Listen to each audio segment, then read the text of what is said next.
ಯುವ ನಿಧಿ application status check ಮಾಡೋಕ್ಕೆ ಸೇವಾ ಸಿಂಧುಗೆ ಲಾಗಿನ್ ಆಗಬೇಕು. ಇಲ್ಲಿ ನೀವು ಯಾವ ನಂಬರಿಂದ ರಿಜಿಸ್ಟ್ರೇಷನ್ ಮಾಡಿಕೊಂಡಿರಲ್ಲ ಯುವ ನಿಧಿ ಅಪ್ಲಿಕೇಶನ್ಗೆ ಆ ನಂಬರ್ನ ಹಾಕಿ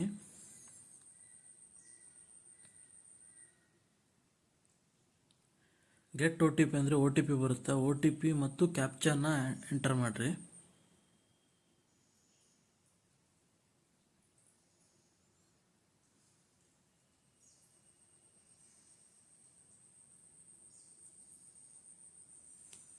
ನೆಕ್ಸ್ಟ್ ಈ ಪೋರ್ಟಲ್ ಓಪನ್ ಆಗುತ್ತೆ. ಇಲ್ಲಿ ಅಪ್ಲೈ ಫಾರ್ ಸರ್ವಿಸಸ್ಸಲ್ಲಿ ವ್ಯೂ ಆಲ್ ಅವೈಲೇಬಲ್ ಸರ್ವಿಸಸ್ನ ಸೆಲೆಕ್ಟ್ ಮಾಡಿ.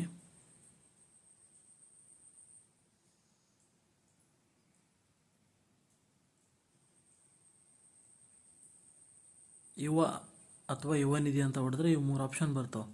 ಇದರಲ್ಲಿ ಎರಡನೇದ್ದು ಯುವ ನಿಧಿ ಅಪ್ಲಿಕೇಶನ್ ಸ್ಟೇಟಸ್ ಚೆಕ್ನ ಸೆಲೆಕ್ಟ್ ಮಾಡಿ.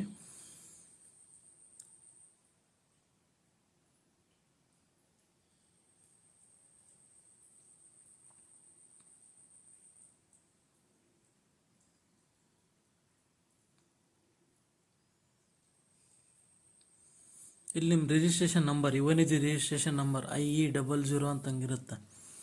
ಆ ನಂಬರ್ನ ಹಾಕಿ ನೀವು ಯಾವ ಮಂತ್ ಹಾಕಿರ್ತೀರಲ್ಲ ಆ ಮಂತಿನ ನೆಕ್ಸ್ಟ್ ಮಂತನ್ನು ನೀವು ಚೂಸ್ ಮಾಡ್ಕೋಬೇಕು ಅಪ್ಲಿಕೇಶನ್ ಸ್ಟೇಟಸ್ಗೆ.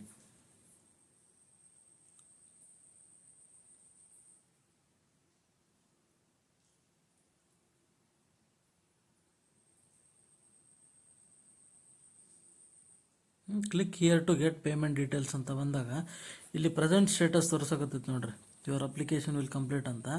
ಇಲ್ಲಿ your application is pending with DEEO ಅಥವಾ DDPI ಅಥವಾ DDPU ಅಂತ ಬರುತ್ತೆ. ಅವಾಗ ಹೋಗಿ ಅಪ್ರೂವಲ್ ಮಾಡಿಸ್ಕೋಬೇಕು ನೀವು, ಆವಾಗ ಅಮೌಂಟ್ ಬರೋಕ್ಕೆ ಸ್ಟಾರ್ಟ್ ಆಗುತ್ತೆ.